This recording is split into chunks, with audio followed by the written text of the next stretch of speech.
On your Thursday episode of Locked On Raptors, the Raptors lay a very big egg in Boston against a kind of half-together Boston team. Not what you want. We'll dig into what went wrong for the Raptors in a loss that very well could cost them the 8th seed. And also, we'll get to the good, the bad, and the as we always do when we break down a Raptors game. We'll do it all with our pal Jamar Hinds of Raptors Republic. Thanks for hanging. You are Locked On Raptors, your daily Toronto Raptors podcast, part of the Locked On Podcast Network, your team every day. Hey, what's going on? Welcome to episode number 1375 of Locked On Raptors for Thursday, April the 6th. I'm your host, Sean Woodley of all over the place. I've been covering the Toronto Raptors now for 9 seasons. You can find all of my work over on Twitter at WoodleySean. You can follow, subscribe to, rate, and review the podcast for free on your favorite podcast apps and on YouTube. You can also go subscribe to the podcast or follow the podcast, whatever you do on Instagram to support the thing you like. Go do that to the Locked On Raptors Instagram page as well. You can drop mailbag questions in there. Actually going to do a mailbag podcast tomorrow. I'll put a little prompt up on the Instagram, on the YouTube. Get your questions in, and we'll get to those with a little Good Friday mailbag. But for now, we are breaking down a Toronto Raptors loss to the Boston Celtics, 97-93. Just a bummer of a game. It was right there for the taking, as was potentially the 8th seed in the Eastern Conference and the massive advantage that comes with. Alas, the Atlanta Hawks beat the Washington Wizards last night, and it's going to take the Raptors winning out and the Hawks, I believe, maybe losing out for the Raptors to get there to the 8th seed. So it seems as though the 9th seed is where the Raptors are going to end up. They clinched the 9th seed over the Bulls at the very least, with the Bulls losing last night. So they're going to host, it seems, the play-in game next Wednesday, the 9-10 game. And I'm sure everybody's very happy about that. We're going to dig into what went wrong with this game against the Celtics with our pal Jamar Hinds of Raptors Republic. Jamar, that stunk, dude. Yep, it totally did. And yeah, you're right. The Raptors would have to win out and the Hawks would have to lose out because they're one game ahead and they own the tiebreaker. Atlanta has at Philly and at Boston to end the season. Philly's already clinched the 3 seed. Boston's already clinched the 2 seed. Neither of them have anything to play for. So you would assume, even though the Hawks are on the road, you would assume that they're going to sit a lot of guys and the Hawks will find a way to pick up a win out of one of those two. Yeah.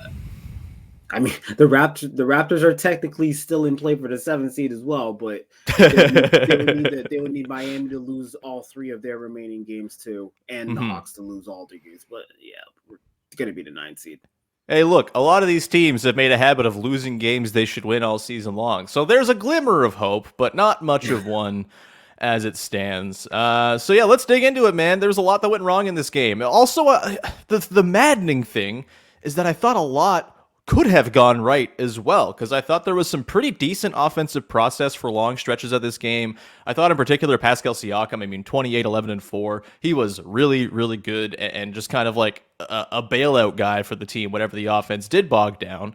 And when they bogged down, for the most part, I didn't think it was because they were stringing together long stretches of horrible possessions. There was a lot of good ball movement. There was a lot of good get into the paint, kick it out, move it around, swing it. Like, it felt like there was some flow to the offense, which is a thing we've been clamoring for all season long. And yet, you go 6 of 33 from deep, and none of it matters. And as much as process is nice, and having good process is a thing to be, striven for, ultimately, the results are all that matters in the final week of the season when the margins are so razor thin on your seeding. You can't go 3 of 17 on wide open threes like they did per NBA.com's tracking data. You can't go 3 of 13 on open threes. You can't go 6 of 30 on wide open or open threes, man.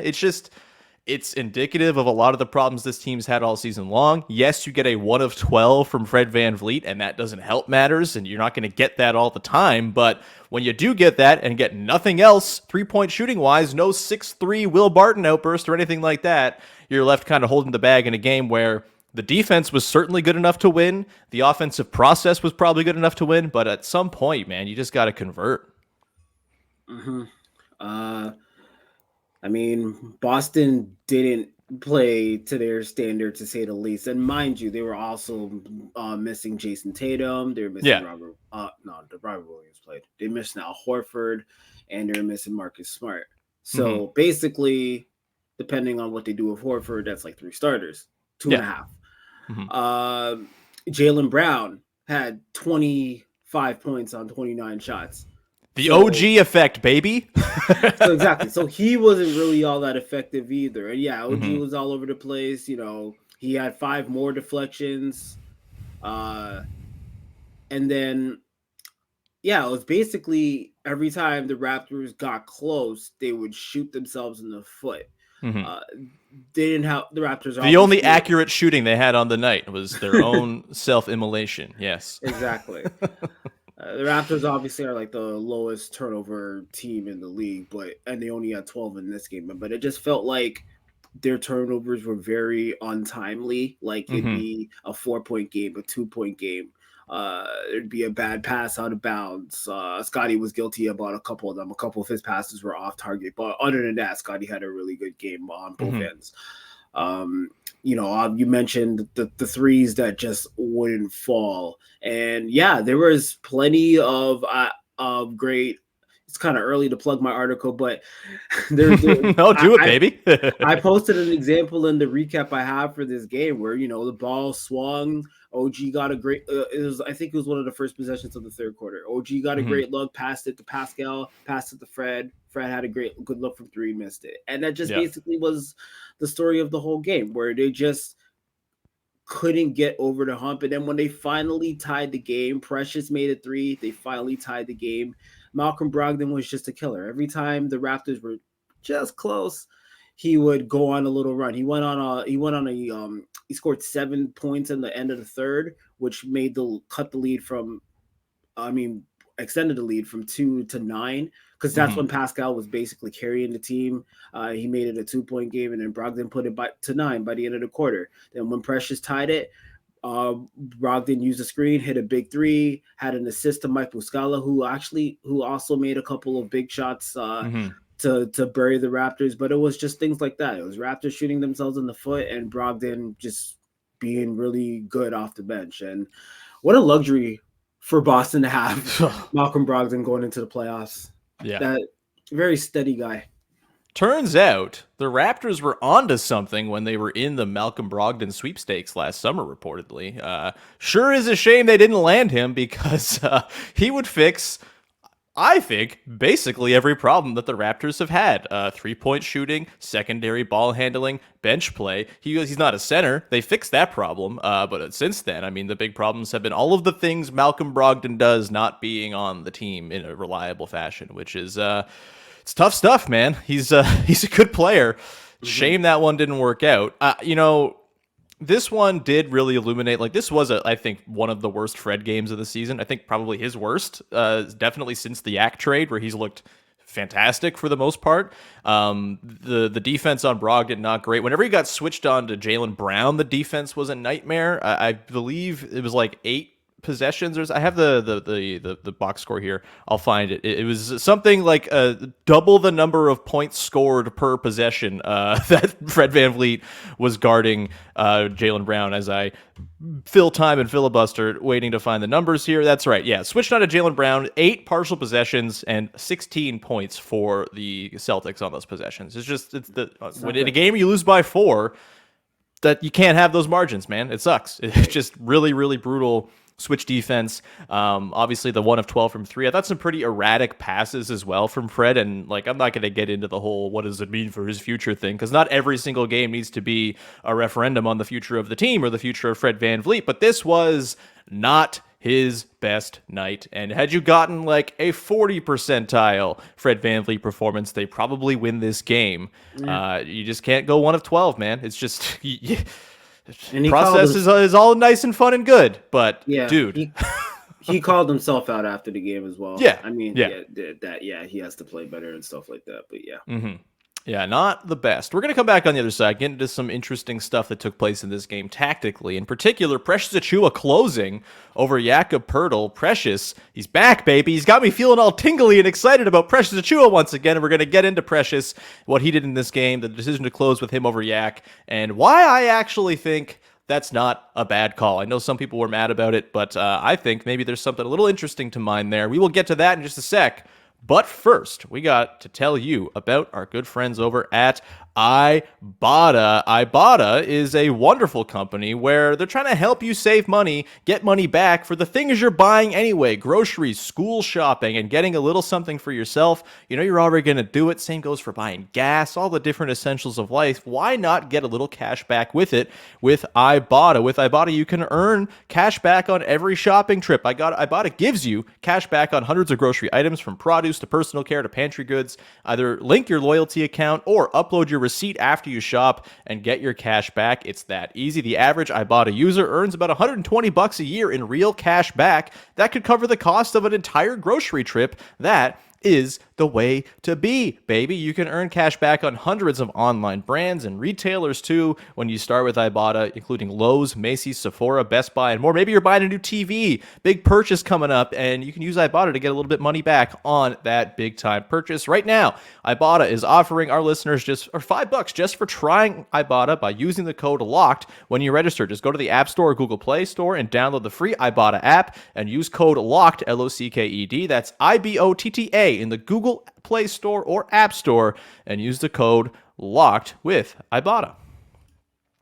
All right, we continue on here. Your first listen of the day, breaking down the Toronto Raptors 97-93 disappointment, 9th seed ceiling, almost lost to the Boston Celtics. Tactically speaking, interesting thing took place late in this game as Precious Achiuwa, playing a really good game, 16 points, 9 boards, crashing the offensive glass like a maniac. He was banging on the boards, dude. That was a fun thing to watch last night. He gets the closing nod over Jakob Poeltl. Yak plays just 23 minutes in this game. He was effective. He was a team best plus 10 in his minutes, but Precious Achiuwa gets the call to close. What did you make of this decision, Jamar? You know, Jakob Poeltl has been a mainstay when he's been on the floor. The Raptors have been very excellent.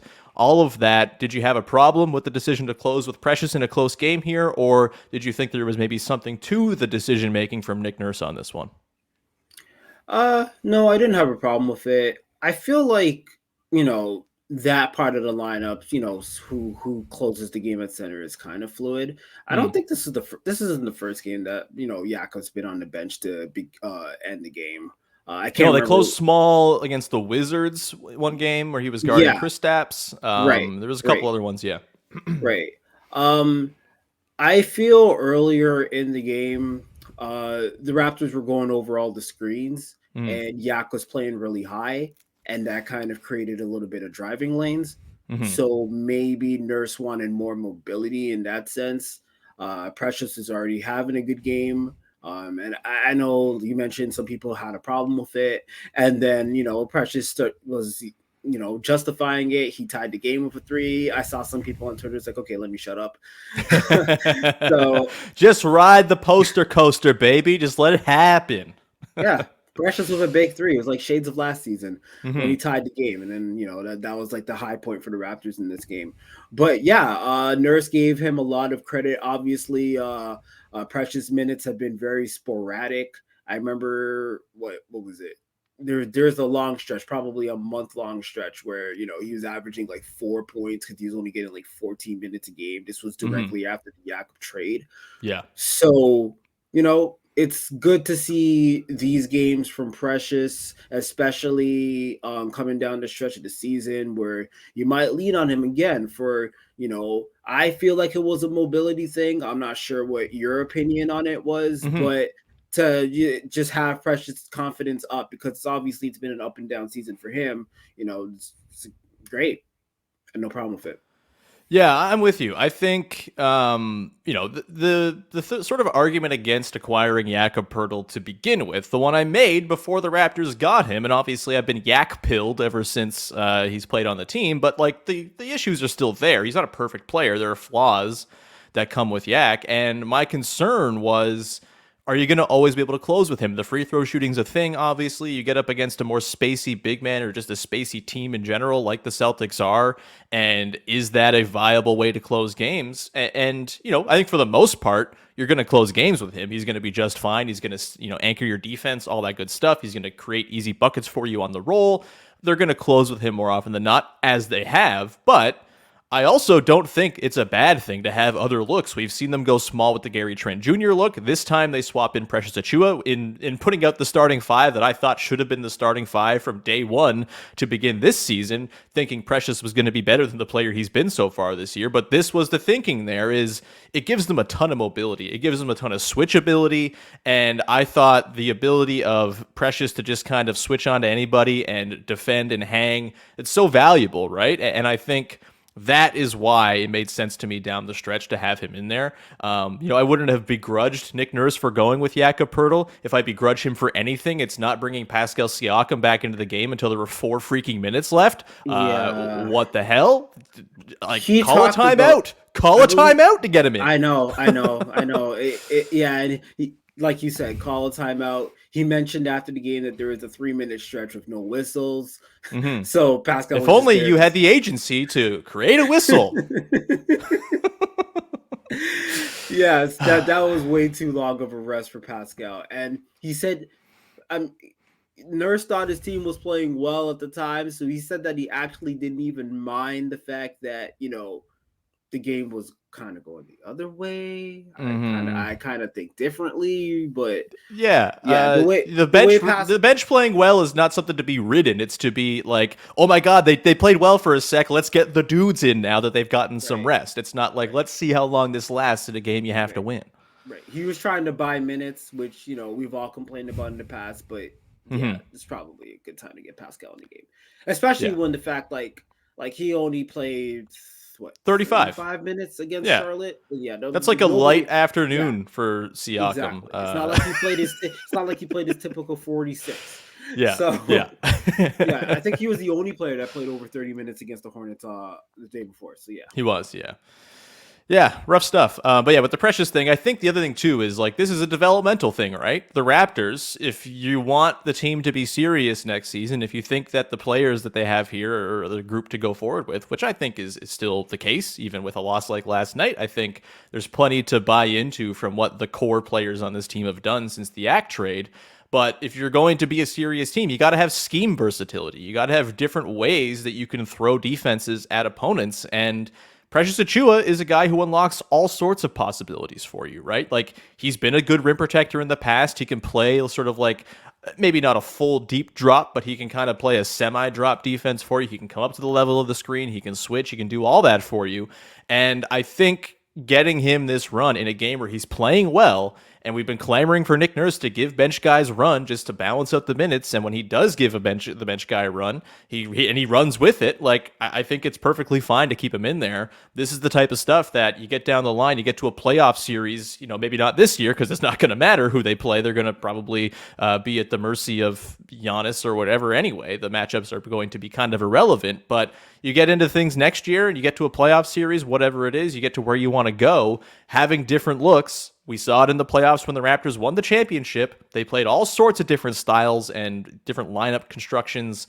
Having different ways to play is kind of the name of the game in the NBA in 2023. And I think it was perfectly fine to close with Precious. I liked it. Didn't hate it at all. Really great to see him having an excellent game overall. Did you have any other bench takeaways? Because PU, the rest of the bench was bad.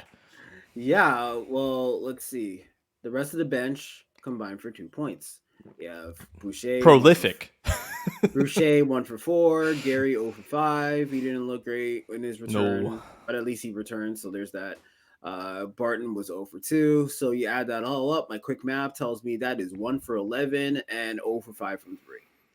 Not great, man. Not great. I mean, the Trent thing probably just rust, I would assume. Yeah, he looked a little slow and laggy. Yeah. Yeah, but the 6 minutes from Koloko felt a little weird, especially considering how well Precious was playing and how little Yak played in this game. Just maybe didn't feel like a Koloko game necessarily, even though he's had some pretty decent, minutes run of late, short amounts of time, 8-10 minutes, whatever. But it didn't feel like a Koloko game to me. And having to bring Will Barton in because Gary Trent Jr. looks so rusty, never what you want, even after his heater a couple nights or last night, whatever, 2 nights ago, Tuesday, I don't know. It's all blending together now, but man, just indicative of an ongoing problem with this team that I continue to think is the biggest problem with this team. Yeah, Your starters didn't have their typical sort of tilted plus minus in this game. You had Fred having a really rough shooting night. OG had a pretty rough shooting night as well, although there's some stuff I want to get to with him in the good, the bad, and the that was pretty encouraging and nice. But ultimately, you can survive nights from your starters having, human off nights once in a while if your bench is there to fill in, like we saw against the Hornets on Tuesday. But if your bench can't do more than just have Precious Achiuwa do something, you're going to be screwed, especially against a deep team like the Celtics. And boy, oh boy, wouldn't it be nice to be deep like the Celtics? Just a dream, a true dream to not have 3 of your better players and still have 9 players who are pretty good. It's not the best. We're going to come back on the other side, Jamar, get to the good, the bad, and the to round out the show. Maybe there will be some good nuggets to pull. I think there were a couple at least. We'll get to that in a sec. But first, got to tell you about our friends over at FanDuel. Right now, the NBA playoffs are nearing. The play-in games are next week. The Raptors will be involved. And if you want to do the happiness hedge where you bet against the Raptors so you can win some money in order to not feel so bad if they ultimately lose, FanDuel's the place to go, baby. And right now, new customers are getting a no-sweat first bet up to $1,000. That's bonus bets back if your first bet doesn't win.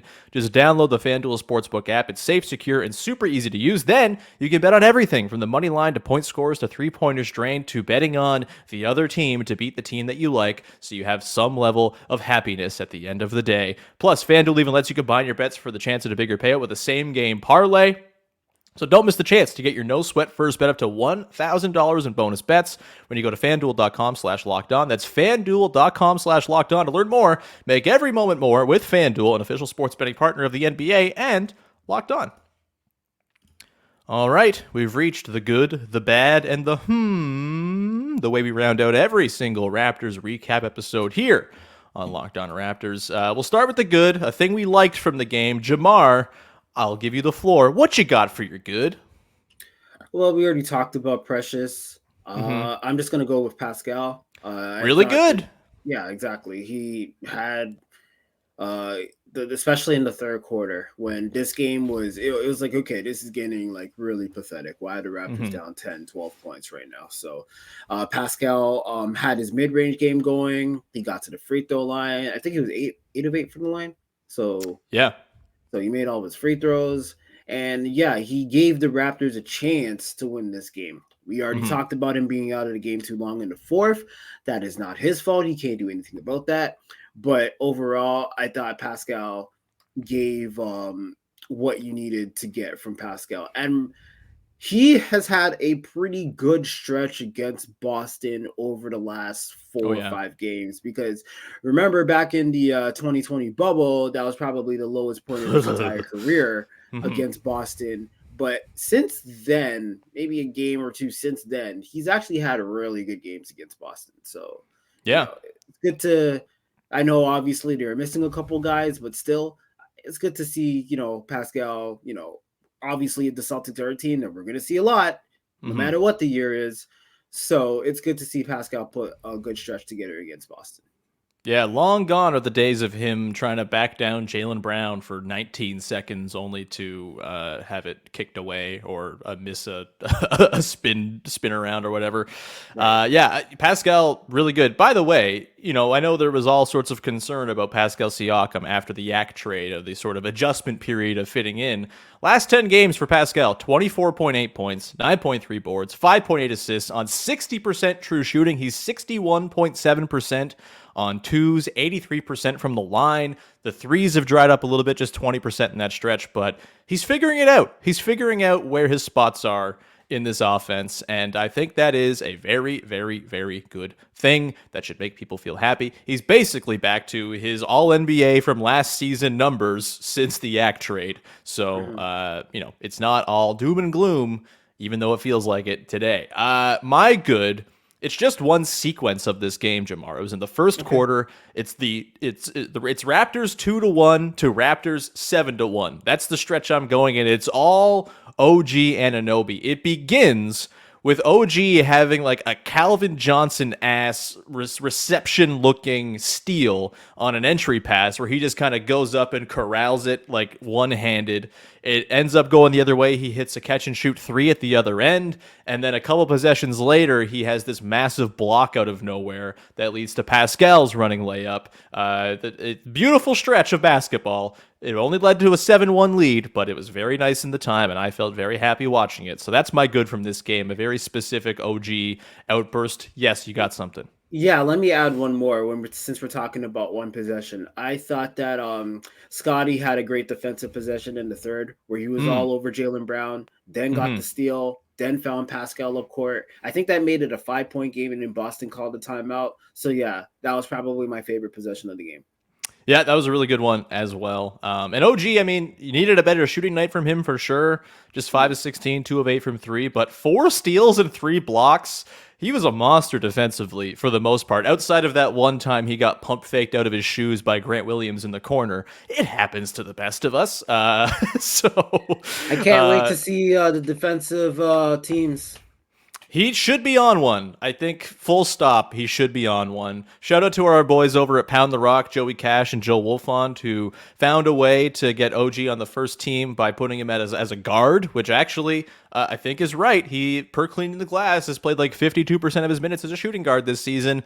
Put him on the first team next to Alex Caruso, baby. Well, let's go to the bad now. What you got for your bad, Jamar? I mean...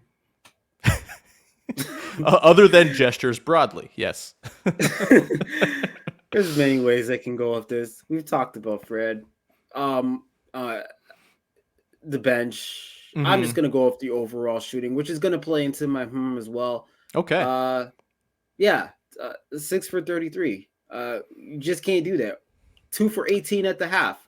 And the funny thing is, I believe Nick Nurse told the team at halftime that, we've done this before. As a matter of fact, we've been worse because the Raptors win against Miami. I want to say last week, they were 1 for 16 from 3 at the half, and they ended up winning that game.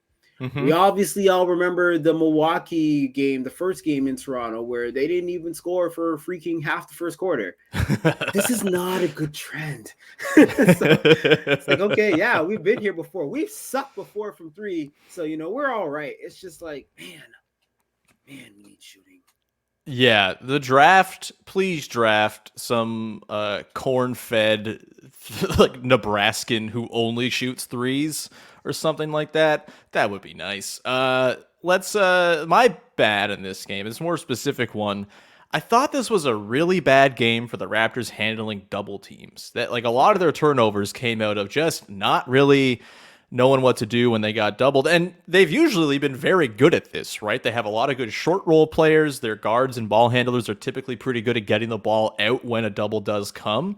They're one of the better turnover teams in the league. And I think that's a big part of it is they're pretty composed when they see two bodies. The Celtics, to their credit, are a different beast defensively and are coached extremely well. There was one situation, I think in the third quarter, might have been the second. I have a really hard time remembering the quarters in which things took place, Jamar. It's bad. But there was a possession where OG had the ball up at the top of the arc. He dumps it into Pascal for a post-up, and Pascal gets doubled pretty quickly, and he just kind of scrambles and has to kick it back up to OG, and Jaylen Brown shoots the gap, and just like perfectly timed to get a turnover out of it.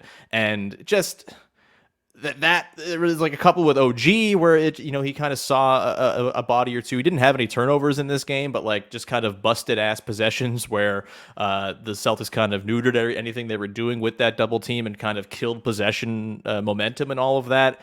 Not a banner game for the Raptors handling extra attention in this one, I would say. Let's get to the shall we? What you got for your So this is playing off the shooting.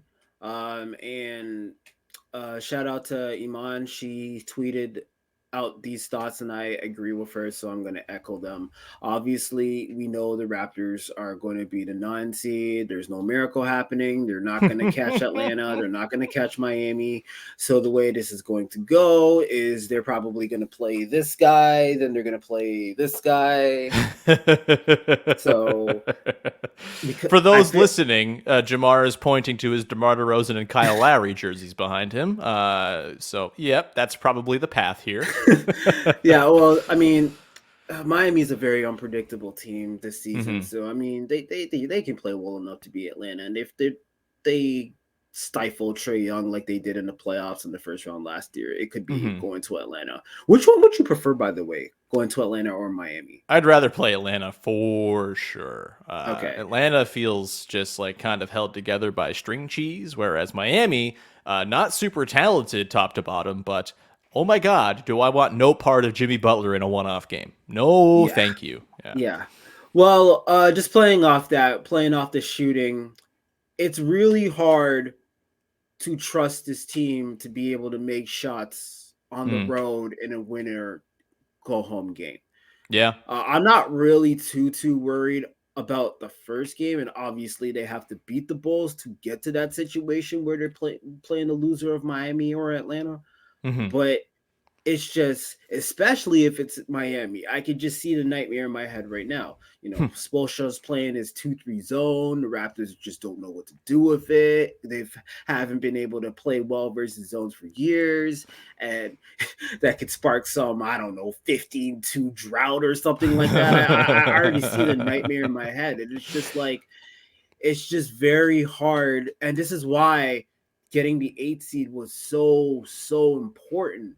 And it's funny, the Atlanta's had this crazy record-long stretch where it's like, okay, we win one, we lose one, we win one, we lose one. And then 33 consecutive games, broken last night. Yeah, exactly. And then the Raptors tied them. It's like, oh, crap, we actually need to win more than one game in a row. And it didn't help that Washington is basically sat, you know, no Beal, no Porzingis, no Kuzma, no Monte Morris. So it's just like, yeah, they're done with the season. You're like going Johnny Davis, Goodwin, Gafford. It's like, okay, cool, whatever, man. So it is what it is. Murderer's row. Yes. Exactly. It is what it is. But it's just basically, long story short, is I just fear that, you know, yeah, we'll probably win the first play-in game, but the second play-in game, I really, really don't trust this team to make shots on the road. It's as simple as that. I don't think their road home splits are that drastic in terms of three-point shooting. I know Pascal's is, but yeah, it's hard to see. And I hope they prove me wrong. Atlanta, I agree with you, would be a better route to get this done. So basically, we should cheer for a Miami win in the 7-8 game. But yeah, I don't know. It would really suck to go all in just to lose in the play-in. That would not go with the fan base at all. Yeah, I mean, I guess the bonus there is you get your precious 2 lottery balls or whatever. If you're the 13 or 14 team in the whole hierarchy there.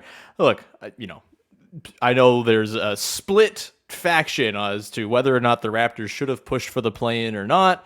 I'm not here to litigate that right now. I think it's fine they're pushing for the play-in because I ultimately think that the players they have on the roster, most of them are going to end up being the solution long-term as Scotty Barnes becomes more Scotty Barnesy as he continues to get better. But we can save that argument for another day. Also, the idea of predicting them to beat the Bulls in the first play-in game, yes, I think they should beat them, but also this team, it won't be easy, is truly maddening. So who the hell knows? Yeah. And hey, you lose that one, I think you get like the 12th pick or something like that. Yay! The 12th pick. Again, I don't care. The draft is voodoo. But it's like my strongest held opinion, and you're not going to knock me off of it. Let's get to the shall we? For me, which is the whole Jeff Dowtin situation. Apparently a big meeting of the minds going down today between Nick Nurse and Bobby Webster to determine the fate and future of Jeff Dowtin. The decision 2.0. Actually, it's just going to supplant the decision. It's now the only decision in the canon. Sorry, LeBron. Are Are we making too much of the paperwork behind a 2.4 per game point per game player, Jamar? Like, I know Jeff Dowtin should be on the team. He deserves to be on the team. I think they should convert him. I also don't think it's like this sky is falling disaster if they don't. They have his RFA rights going into the offseason. If they can get him onto the team next year, that feels more important to me than the last 3 games of the season or whatever we're at now, and having him available for them and into the playoffs. I can't get too worked up about this one, but if you have a different opinion, please go nuts on Bobby Webster and Nick Nurse and the whole mess that is the Jeff Dowtin situation. I think people are paranoid about this because of the fact that they've seen other Raptors that they wanted to stay, like, I don't know, an O'Shea or something like that. Sure. Which, can we please stop with the O'Shea Brissett thing? He's averaging 6 points on a team with no forwards, and he's shooting like 39% from the field. We can stop with the O'Shea Brissett thing. It's fine. I'm just saying that seems to be the general consensus because, players have gone elsewhere and Raptors fans were not happy with that. So they're like, okay, is Jeff Dowtin the next guy that's going to be, overlooked? He goes on a different team. He plays a bigger role. He lives up to that role. And then people are like, see, he could have done this on the Raptors. I guess people are not really looking into like you said, his rights for next season. And stuff like that. People are not really looking that far. They're just looking, are you keeping this guy or not? It's a more simple approach. So I feel like that's where that's all coming from. But 50 games are done, so we'll see.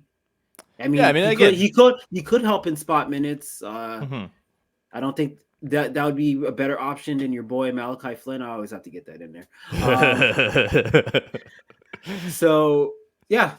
I just think it's more of a fear than anything else of losing him, as opposed to the specifics behind that.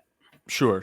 Yeah. And like I said, the RFA rights are still there. They'll be able to sign him in the offseason. Any other team, there have to be a matching situation. And Jeff Dowtin's not the type of team that some team is going to go tie up cap space in to go sign to an RFA deal. It's just not how it works for 13th men or whatever he's slotting in as. And that's ultimately what this comes down to. It's like consternation over a guy who probably is not going to play in a single elimination game where the rotation might be 7 or 8 guys deep at most. It might be 6 guys deep, honestly. Like, Nurse, baby.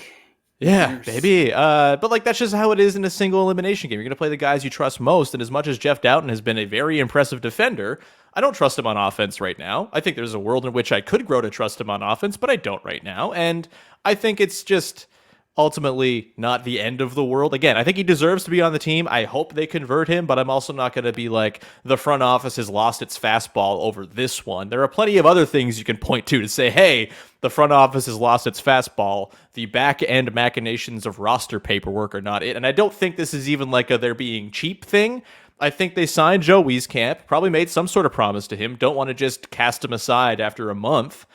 That makes sense as far as just like managing relationships with agents and players, even if it's just Joe Wieskamp. I don't think they're going to go and waive Delano Banton, who's a candidate for this. If I'm being honest, he's the guy I would waive. I don't think Delano Banton's an NBA player, but I think I may be alone on the express bus on this one, riding the 1 a.m. bus with no one else there. But I think that would be fine. You can't waive Thad Young because his money could be valuable for trade purposes this offseason. And Will Barton, you just signed, and I don't think you're going to go waive him either, a guy who has actually done more to help your team than Jeff Dowtin has, even though he's not been very good. He's had games where he's popped offensively, which is what they badly need from the bench. So I don't think it's that big a concern. And they have Dowtin's RFA rights. I would bet he's on the team and in camp going into next season, and we'll figure it out from there. But we will know 5 o'clock today, the Bobby Webster, Nick Nurse showdown, battling for the future of Jeff Dowtin. Televise it, please. I love how we know the exact time that this may go down. Yeah, I mean, if there's anything to be sort of like pissed off about here, it's that there seems to be such disconnect, as Michael Grange wrote in his piece for Sportsnet yesterday. seems to be some disconnect between like the intentions of the coaching staff and the front office, which I guess kind of only adds further fuel to the Nick Nurse farewell tour that we seem to be on right now. I'm ready to kind of wash my hands with the whole situation, really. Yeah, I think we're in the final days of Nick Nurse here, Jamar. I feel as though the winds are blowing that direction that way. pretty comfortably, and this Dowtin thing is another part of that. Since you bring up final days of Nick Nurse, I'm just gonna go back on the throwback to 2000 because obviously this is old news now. But the presser before the Sixers game where Nurse is like, I've been here 10 years, and 10 years is a good time to evaluate things. I feel like I've only seen one Raptor coach completely like just kind of kill the vibe like that, just going down the stretch before the playoffs. If you remember Butch Carter in 2000. I do. When he was basically clashing with players at the very end, and people blamed him for kind of like the Raptors kind of like nose diving at the end of that season and ended up getting swept by the Knicks, and then obviously Butch Carter ended up being gone. It kind of seemed Butch Carter-esque to me. And then so I kind of put those two together. Not as bad. I mean, like he had a whole thing going on with Marcus Camby. Didn't him and Tracy McGrady have a whole thing? Wasn't that like people blamed that for why T-Mac left and all of that? Could be. So yeah, I mean, like obviously it's not that bad, but it just feels like a why now type of thing. Where I felt the same with Butch Carter. This is like throwback to OG Raptors fans. Would I be terribly upset if they were just like, Earl Watson's the coach for the last few games? Probably not, just for the vibes. But hey, we'll get some clarity, I guess, on the Nick Nurse situation. I would imagine it's not going to be the multiple week reflection period that Nick Nurse has talked about. I guess let me put it that way. I feel like maybe we might have an answer as to who is going to be the coach of this team or who is not going to be the coach at the very least a little sooner than that. We will deal with that whole burger another day because that is a burger that is worth a whole episode of consumption. But for now, we'll leave it there. Jamar, thanks so much for jumping on the show, dude. It's always a great time to chat with you. Everyone go check out your recaps. Where can people find all your recaps and other great work? They're on Raptors Republic. You could just go under my name. You'll see all of them. Or you could go to my Twitter, JamarBH. I have a link to all of them there. I have a recap for this game. The only thing that's left on the schedule for me is a preview for the Bucks game on Sunday.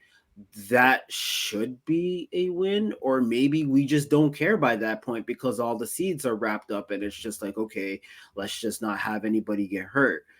But yeah, it's wild.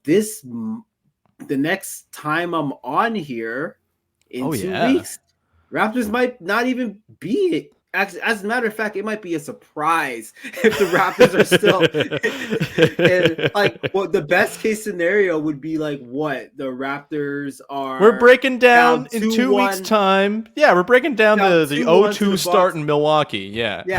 Trying to push a 5-game gentleman sweep into a 6-game series. That's like the best case scenario. The sweet spot, baby. Yeah. I look forward to it. So let's hope for that. Yeah, if not we'll be like, if it's not that, we'll be like reviewing the season of Gary Trent Jr. or something like that. So you have that to look forward to next time Jamar is on the show. Thanks so much for tuning in. We'll be back again tomorrow. Mailbag episode for Good Friday. I'm going to put a little prompt out on YouTube, Instagram, Twitter. Send in your questions. I'll get to the best ones, baby. And we'll get to those on tomorrow's show to round out your week. In the meantime, go make your second listen of the day, Locked On Leafs, as the Buds are trudging towards the playoffs. You're going to be hosting Tampa in the first round. Mike and Dave over there on Locked On Leafs doing a great job breaking it all down. And that'll do it. We'll talk to you again on Friday, everybody. Thanks for hanging.